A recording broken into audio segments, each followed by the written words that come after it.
कामानिमित्त कुठं जरी राहत असलो तरी आपल्या गावचा मावळतीचा सूर्य पाहण्याचं सुख काही वेगळंच असतं.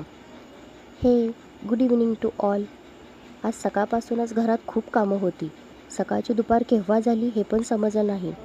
दुपारच्या जेवणानंतर थोडा वेळ आराम केला. त्याच्यानंतर शेतात जायचं म्हणून निघालो. जाता जाता आम्ही लावलेल्या आंब्याच्या झाडाला खूप सारे आंबे दिसले. मग काय, तिथेच थांबलो थोडा वेळ.